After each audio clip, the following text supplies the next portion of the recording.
Hey everybody, I'm Katallina, and today we're here to talk about episode 4 of The Magical Girl and the Evil Lieutenant Used to Be Arch Enemies.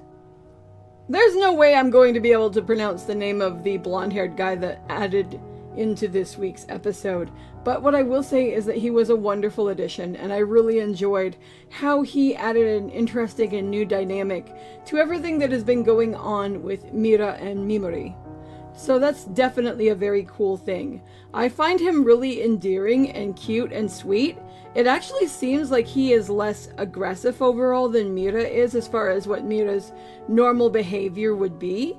And it's really funny to see him trying to watch what Mira is doing and seeing what's going on and everything, and Mira trying to maintain his reputation while also dealing with the fact that he is around Mimori. I found it really funny when Mira would get him to go and fetch a ball like he was a dog. That was very amusing. He seems like the kind of guy who just genuinely wants to help you out. And what I really like about their interactions, despite the fact that Mira is kind of giving him the runaround, is that they seem like they are much more healthy and much more mutually beneficial than what was going on between Mimori and the cat from what we had seen in the previous episodes.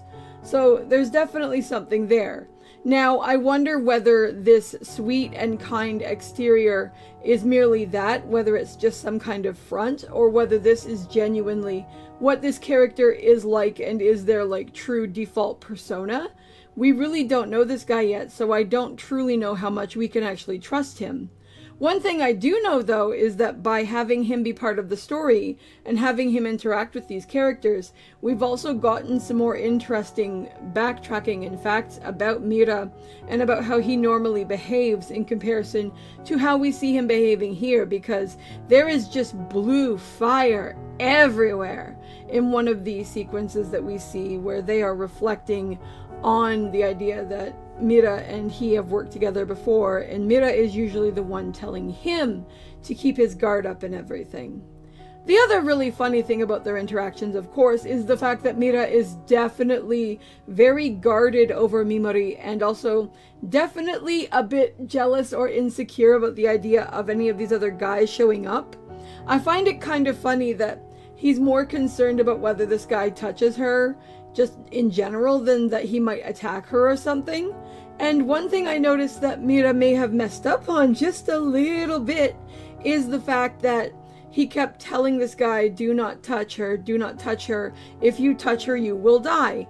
And I don't know how bright this guy is, but he ends up touching Mimori, and considering that Mira got him to chase a ball twice, he doesn't seem like he's the sharpest tool in the drawer. But I wonder if he's gonna piece it together that, wait, I touched her and everything was okay. Is Mira lying to me about stuff? I really wonder just what this whole overall organization is about and what its deal is. And could Mira hypothetically convince Mimori to come and be with them instead of being with the cat? Or is there some fundamental thing that makes it so that he needs to take out a magical girl to be able to take over and destroy this place? Somewhat akin to Outworld having to defeat 10 realms of champions in Mortal Kombat for the Emperor to take over Earth, that sort of thing. I wonder whether there is some form of necessity or whether there is room for negotiation. I also really liked Momori's reactions to all of these things, because Momori is just sitting there for the majority of the episode question mark? Question mark? What's going on? Question mark? And then she ends up telling Mira that she likes the other guy, and Mira's just freaking out and pouting and just having a bad go of it. And I think that he kind of misinterpreted the way that she said it, where she just thought that he was a nice guy, and Mira's sitting there and thinking, no! And it's just absolutely hilarious.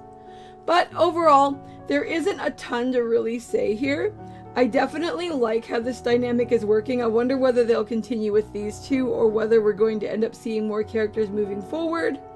It appears that next week's episode is called something along the lines of We Are Enemies or something, so I wonder if we're going to see more of a turning point where there's actually going to hypothetically be some consequences between these characters, or just what will actually end up going down.